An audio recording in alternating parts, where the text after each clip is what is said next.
संख्या में जितने भी 36 कौम के लोग और इतनी संख्या में मातृशक्ति बैठी हैं, अवश्य रूप से आप सब लोग यहाँ बैठे हैं कि एक माँ की अपनी बेटियों की आंखों के सामने निर्मम तरीके से हत्या हुई है और ये हत्या पूरे इस क्षेत्र को झकझोर देने वाली है, क्योंकि घर में जब बेटी का जन्म होता है ना, तभी माँ को उसकी चिंता हो जाती है कि एक छोटी सी बेटी के लिए भी अगर बाहर पढ़ने भेजे तो चिंता कि घर वापस कब आएगी, ट्यूशन जाए तो टेंशन, स्कूल भेजे, कॉलेज भेजे तो भी बेटियों के लिए ये चिंता होती है कि वो समय पर बस लौट कर वापस आ जाए। यानी कि जब भी बेटी को बाहर भेजते हैं तो असुरक्षित महसूस करते हैं। जब तक बेटी अपने घर के दहलीज में, आंगन में वापस नहीं पहुंच जाती है, तब तक माँ का जो कलेजा है वो उस चौखट की ओर ही देखता रहता है कि बेटी वापस किंदा आई, बेटी वापस किंदा आई। यानी कि घर का आंगन, घर की चौखट सबसे महफूज, सबसे सुरक्षित जगह होती है। उसके बावजूद घर में सो रही एक माँ की जब निर्मम तरीके से हत्या कर दी जाती है, यानी कि इससे सुरक्षित क्या होगा कि घर में सोते हुए और जो छोटी छोटी नन्ही नन्ही बच्चियां हैं, भले ही अपराधी कोई भी हो, चाहे कोई परिवार से किसी का नाम आ रहा हो, चाहे बाहर से कोई हो या ये हत्या करने वाला कोई और हो, वो एक राक्षस से कम नहीं है। राक्षस किसको बोलते? जैसे पहले के टाइम में कोई राक्षस होते, तो आज के टाइम में भी ऐसे बहुत सारे राक्षस हैं जिसने सोती हुई एक स्त्री पर प्रहार किया, जिसने नन्ही नन्ही बच्चियों के ऊपर अपने हाथों से चाकू चलाया, जिसने छोटे से बच्चे के ऊपर भी चाकू से प्रहार करने का प्रयास किया। यानी कि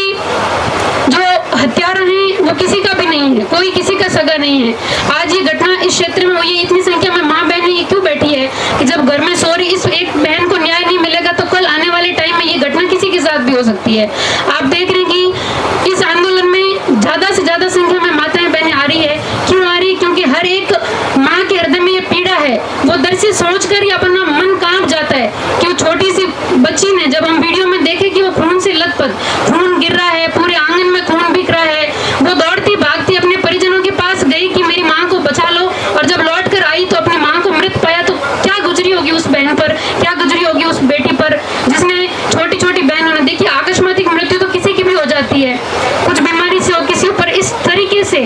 किसी की हत्या कर देना ये बहुत बड़ा पाप है और ऐसे पापियों को सजा मिलनी ही चाहिए।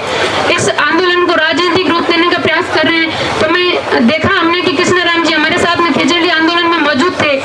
इनसे कहा भी गया तो भी ये जब जनप्रतिनिधि आए तो मंच पर नहीं आए कि मैं नहीं आवा, हाथ जोड़े मना करियो कि लोग हमारे ऊपर राजनीतिक आरोप लगाए। ये ज्यादा से ज्यादा मंच से दूर रहने का प्रयास करते हैं, बोलने का भी कम प्रयास करते हैं ताकि कोई राजनीतिक हमारे ऊपर आरोप ना लगाए।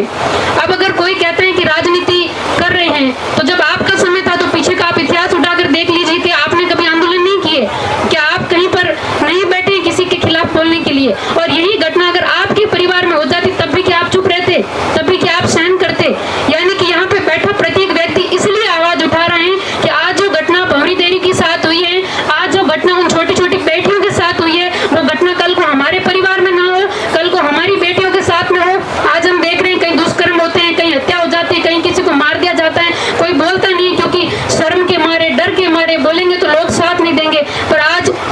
एक अपने आप में ये बहुत गर्व की बात है कि 36 कौम के लोग एक साथ बैठकर ये आवाज उठा रहे हैं, और इस आवाज के कारण ही अगर भंवरी देवी को आज न्याय मिल गया तो पुनः कोई ऐसा अपराधी ऐसा अपराध करने का दुस्साहस नहीं करेगा, क्योंकि फिर से लोग एक साथ होकर एकजुटता से अन्याय के खिलाफ आवाज उठाएंगे और अत्याचार करने वाला, हत्या करने वाला कभी भी बख्शा नहीं जाएगा। तो ये आवाज जब तक हत्या करने वाले को सजा नहीं मिल जाती और भंवरी देवी को न्याय नहीं मिल जाता, तब तक ये आवाज रुकनी नहीं चाहिए और यहाँ से वापस नहीं मुड़कर जाना चाहिए, क्योंकि एक बार चले गए तो ये पूरी जो जनता है फिर से भरोसा नहीं कर पाएगी। तो बहुत बहुत धन्यवाद है यहाँ बैठे हुए सभी लोगों को जो लगातार 17 दिनों से संघर्ष कर रहे हैं, और मेरी मातृशक्ति को, क्योंकि इनके मन में एक माँ की जो ममता है अपनी बेटियों के लिए, आने वाली पीढ़ियों के लिए, स्त्रियों के लिए, कि हमारी बेटियों के साथ, हमारी बहनों के साथ ऐसी घटना ना